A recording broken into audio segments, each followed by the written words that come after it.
These are some of the hopeful Mexicans who crossed the Rio Grande to take part in the American dream. Yet, more often than not, like millions who preceded them, where they had hoped to find an open road, they have found barriers. Where they hoped to find prosperity, they have found a society they do not understand. Where they hoped to find security, they have found the bewilderment of a modern urban life. Ya basta que el pobre diga que es la voluntad de Dios, mientras la ambición de otros lo hacen víctima sin voz. Adelante, adelante, adelante.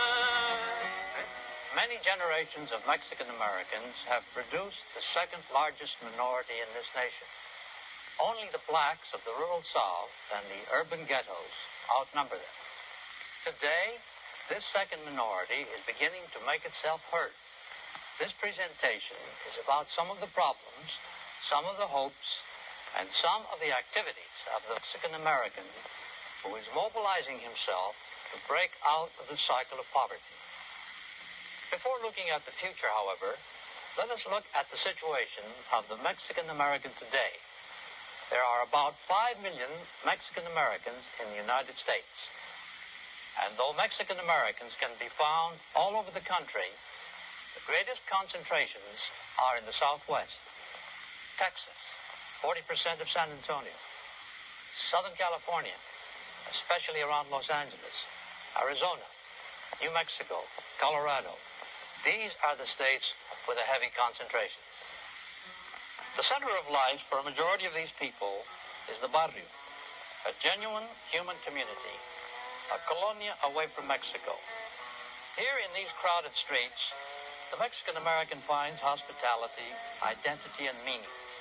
The barrio is home to the Mexican American. Here, Spanish is spoken. His folkways continue. His life does not seem so lonely or desperate. He hears his native tongue in the streets. The ways of life are familiar. The smell of the food cooking, the particular chatter of the children. So many reminders of Mexico, the land from which he came. In any large city in the Southwest, it is not difficult to locate the barrio, the Mexican neighborhood. It is always in what is known as the older part of town. Those parts from which more affluent families started to move away years ago, when the shifts of rural people to the cities began.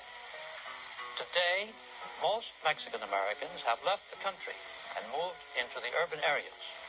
They come at the end of the cycle of demographic change that creates slums. Here, in these overcrowded districts, 1 out of every 2 houses is rated as unsound. And, as is usual in slum areas, rents are disproportionately high. In rural areas, the Mexican farm worker is hardly better off.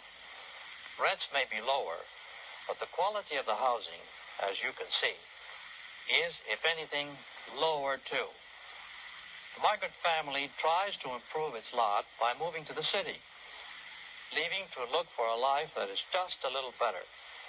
More than 80% of the Mexican American population has made the shift by 1969. Like many impoverished minorities, the Mexican American finds himself attracted in a migration of hope to the cities, where he thinks life might improve, like higher wages. The largest part of the Mexican American people lives in poverty. Poverty is the only world they have known. The generations of Mexican Americans who have come across the border since the Mexican Revolution of 1910 were looking for a life better than the one they left behind. And I would say that 99% of the Mexican American population of today is searching more actively for that better life. The people have made a very real and valuable contribution to the growth of the United States. Mexican American labor helped build the railroads that tied the nation together. But the workers never became firemen or engineers, conductors or dispatchers on those roads. The Mexican American cleared most of the Texas desert for farming, but did not become an independent landowner. He harvested cotton in the Salt River Valley. He picked lettuce in the Imperial Valley, tomatoes in the San Joaquin Valley, grapes in the Coachella Valley, but he did not become either merchant, broker, or wholesaler. His labor made the fruits of the land inexpensive to the masses because it was bought at the cost of an inadequate wage for the Mexican harvester. Lately, Mexican Americans have joined the protest movements of our times in an attempt to gain for themselves the advantages of our industrial society. Their own struggles started many years ago, but the outside world took little notice of them. Today, even his flight to the city has not appreciably bettered his life. And so again, he is on the fringe as a car washer, house cleaner, hod carrier, busboy, janitor. Translated into money, this means that a man generally makes, at most, half the money he needed to provide his family with adequate food, shelter, clothing, medical care, and the other necessities of life. One of the problems inhibiting the Mexican American from pursuing his felt needs in the past has been his sense of values. Coming from a strongly religious culture that respects authority, as an immigrant, he has found it difficult to learn to challenge the oppressive conditions of his life and work in his new country. Those who suffer most in any condition of poverty are the children. They suffer not only the obvious deprivations of inadequate food and clothing, the deprivations of books and sports, but their educational progress is retarded by the disadvantages which affect deprived children everywhere. The high mobility and intense insecurity of the Mexican American's life results in an extraordinarily high dropout rate for his children.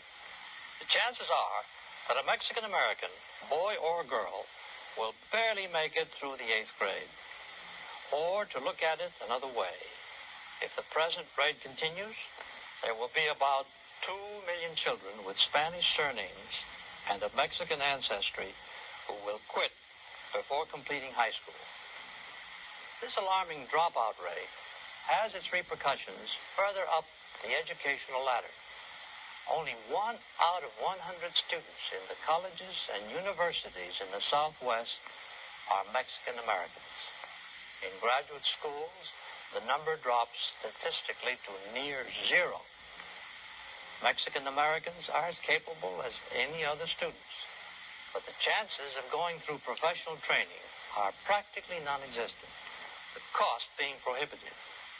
This lack of education limits the Mexican American in 2 ways.